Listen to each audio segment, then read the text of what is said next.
Well, good morning, lovely ladies and gentlemen. Steve Collins coming to you from beautiful, cloudy San Antonio, Texas, the second most powerful, passionate, and purposeful coach and speaker in the world. Hope you are fired up and ready for this wonderful Saturday. Get ready to take my man JoJo Dancer to his serious tackle football game today, which he's been playing since he's 5. And how old are you now, buddy? 9. Okay, so today's subject, Christian, is called What Book is Your Mouth Writing Today? What book is your mouth writing today? And what do I simply mean by that, ladies and gentlemen? It's very simple. You are probably not aware that the bursts of air going over the vibrational cords in your throat, coming out of your precious little mouth, are actually dictating your experience at any given time. Meaning that you are writing the book of your life today. What are you saying? What is this chapter? Is it a mystery? Is it an adventure? Is it a romance? Is it something scary? Is it something depressing? Is it full of drama? What you are saying about your experience is exactly what you're writing in the book of your life right now for today. Oh my God, the traffic is terrible. Oh my Lord, my car is empty. Oh, it's gonna be a terrible day. The house is out of order. What are you writing with the words of your mouth as you're describing your experience? I'll give you a great for instance.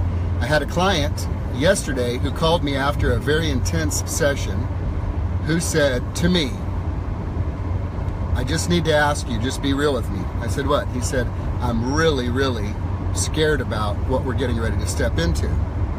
And I simply said, but what if you're not? And he said, I'm sorry?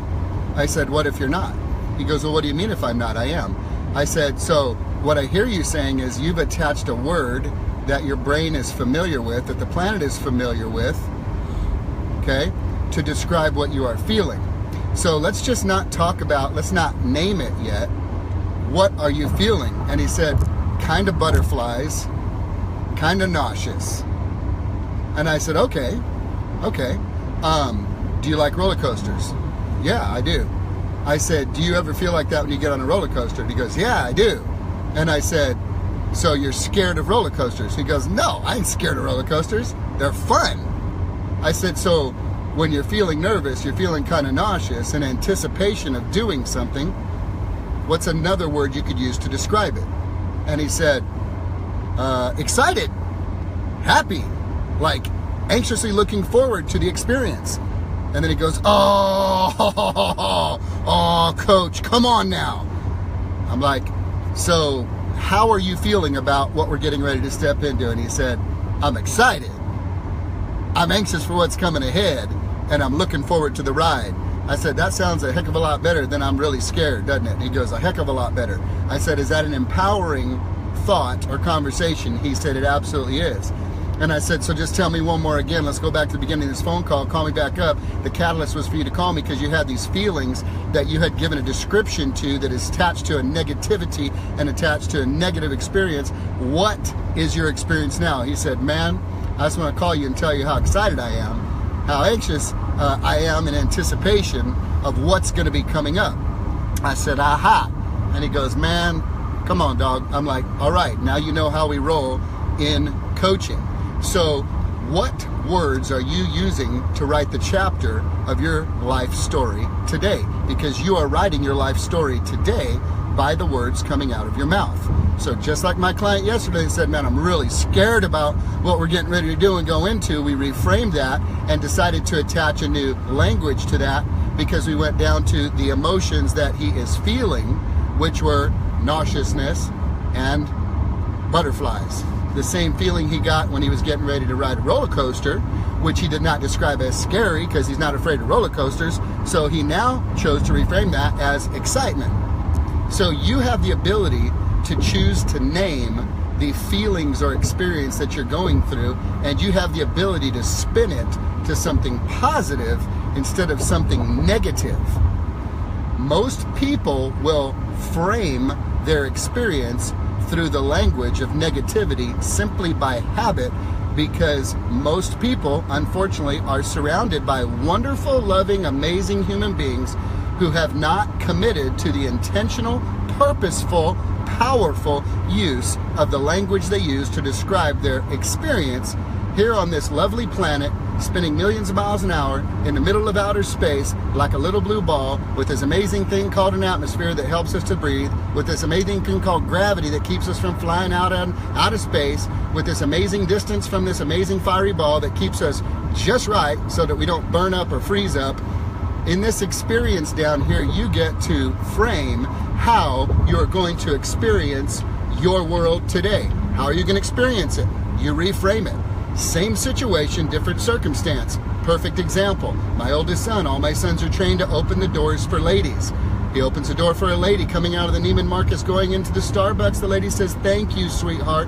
You're so kind. What a gentleman." 2 weeks later, we come back.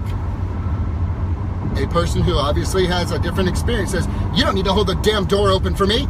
I can do it myself." Same experience, different language attached to that experience. Same experience, person opening the door. Different experience because of the story each of these ladies told themselves. One told themselves the story, "This young man is opening the door for me out of respect for me." Same situation, the other lady said, "This young man is opening the door for me because he thinks I'm weak and because I can't do it myself." I automatically stepped in because she was rude to my boy, and you don't do that, I don't care who you are. And I just said, "Ma'am, he opened the door because of who he is, not because of who you are. This is who he is. You know, this is a respect thing.